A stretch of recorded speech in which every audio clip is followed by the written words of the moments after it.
പാതിവില തട്ടിപ്പ് നിലമ്പൂരിൽ ഇരകളുടെ യോഗം ചേർന്നു. പരാതി നൽകിയിട്ടും നിലമ്പൂർ പോലീസ് നടപടിയെടുത്തില്ലെന്നും പരാതികൾക്ക് രസീത് പോലും നൽകിയില്ലെന്നും ഇരകൾ. Nilambur Oswald charitable trust chairman Binoy പാട്ടത്തിലാണ് സ്കൂട്ടർ ഉൾപ്പെടെ പാതിവിലക്ക് വാഗ്ദാനം നൽകി ലക്ഷങ്ങളുടെ തട്ടിപ്പ് നടത്തിയത്. 125ലേറെ പേർ പരാതി നൽകിയെങ്കിലും മലപ്പുറം സ്വദേശി നജ്ലയുടെ പരാതിയിൽ മാത്രമാണ് നിലമ്പൂർ പോലീസ് കേസെടുത്തതെന്നും ഇവർ പറഞ്ഞു. നിലമ്പൂർ പോലീസ് തനിക്കെതിരെ ഒരു നടപടിയും എടുക്കില്ലെന്ന് പോലീസ് പറഞ്ഞതായും ഇവർ പറഞ്ഞു.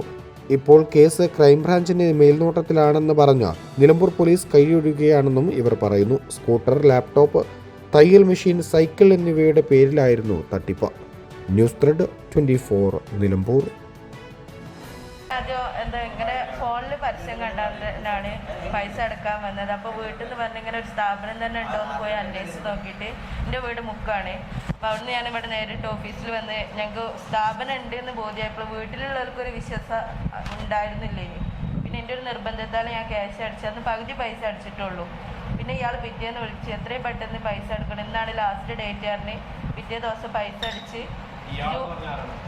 ബിനോയ് പാട്ടത്തിൽ ജൂൺ 15 വണ്ടി തരാമെന്ന് എന്നോട് പറഞ്ഞത്. മാർച്ച് 4 പൈസ അടിച്ചിരിക്കുന്നത്. ജൂൺ 15 വണ്ടി തരാമെന്ന്.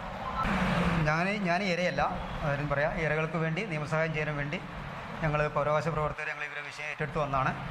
അവർ വിളിച്ചതനുസരിച്ച് അവരുടെ വിഷയങ്ങൾ ഇടപെടാനും അവർക്ക് വേണ്ട നിയമസഹായം ചെയ്യാനും വേണ്ടി വന്നതാണ്. അപ്പം ഇവിടെ ഇത് കേരളത്തിൽ എല്ലായിടത്തും ഈ വിഷയങ്ങളുണ്ട്. അപ്പം മലപ്പുറം ജില്ലയിൽ തന്നെ പലയിടത്തും ഞങ്ങളിത് ഇടപെട്ടു. പോലീസ് കേസെടുത്തില്ല, കാര്യങ്ങളൊക്കെ ഇടപെട്ടു. ഇപ്പോൾ എല്ലാം കേസെടുത്ത് വരുന്നുണ്ട്. നിലമ്പൂരിലെ സ്ഥിതി വളരെ മോശമാണ്.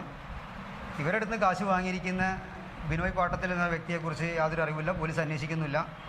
ഞങ്ങൾ ന്യായമായും ഞങ്ങളും ഇരകളും സംശയിക്കുന്നു. പോലീസിനും കൂടെ ഇതിനകത്ത് പങ്കുണ്ട്.